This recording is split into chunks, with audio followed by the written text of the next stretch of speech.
Assalamualaikum warahmatullahi wabarakatuh. Saya Jaya Yulina dengan NIM 1723150 Ilmu Politik 2023 ingin menjelaskan tentang sistem pemilu majoritarian. Majoritarian ini adalah merupakan satu formula yang paling banyak digunakan di seluruh dunia untuk menentukan anggota legislatif di tingkat nasional. Majoritarian ini punya tujuan untuk memproduksi pemerintahan satu partai yang dianggap efektif.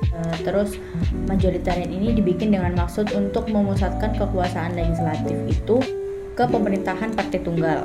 Dan majoritarian ini bukan bertujuan untuk merepresentasikan kelompok minoritas. Selanjutnya, di dalam majoritarian ini ada dua subbab varian utama. Yang pertama itu ada majority, di mana kandidatnya itu harus mendapatkan suara itu lebih dari 50%. Contohnya kayak turang sistem sama alternative vote. Yang kedua, ada subvarian plurality, di mana kandidat hanya mendapat suara terbanyak aja tanpa harus lebih 50%. Contohnya ada first past the post, single non-transferable vote, atau juga bisa block vote. Untuk menjelaskan lebih lanjut macam-macam sistem pemilu majoritarian ini, yang pertama ada turun sistem. Cara kerjanya itu saat di putaran pertama nggak ada kandidat yang lebih dari 50%, dua kandidat teratas itu masuk ke putaran kedua.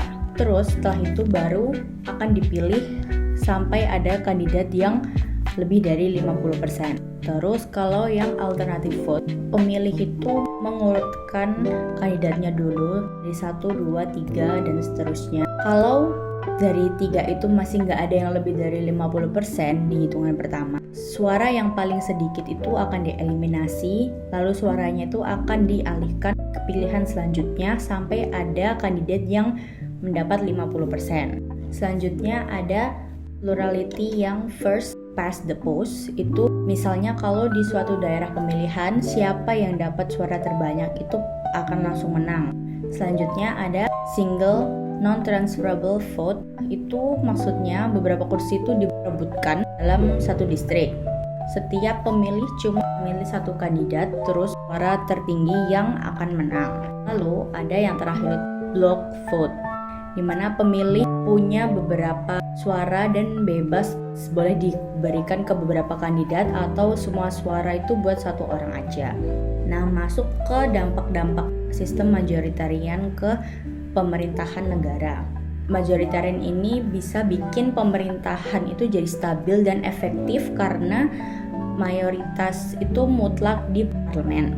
Dampak selanjutnya itu minimnya koalisi karena mayoritas itu didominasi satu partai aja. Dampak yang ketiga itu ada minoritas yang kemungkinan bisa tersingkir karena suara mereka itu kurang terwakilkan. Salah satu kelebihan dari sistem majoritarian ini ada di saat pembuatan kebijakan, dan kebijakan bisa cepat diputuskan. Tapi kekurangannya, balik lagi itu tadi, representasi minoritas itu sangat lemah dan sangat kurang. Untuk ilustrasi implementasinya, FPTP atau first past the post itu misalnya di dalam satu daerah ada 3 kandidat. Kandidat A mendapatkan suara 40%, kandidat B mendapatkan suara 35%, dan kandidat C mendapatkan 25%. Walau si A ini cuma dapat 40%, si A udah bisa dibilang menang dan sudah pasti mendapat kursi karena dia mendapatkan suara terbanyak. Padahal 60% pemilih lainnya itu sebenarnya nggak memilih A. Sekian penjelasan dari saya tentang sistem pemilu majoritarian. Wassalamualaikum warahmatullahi wabarakatuh.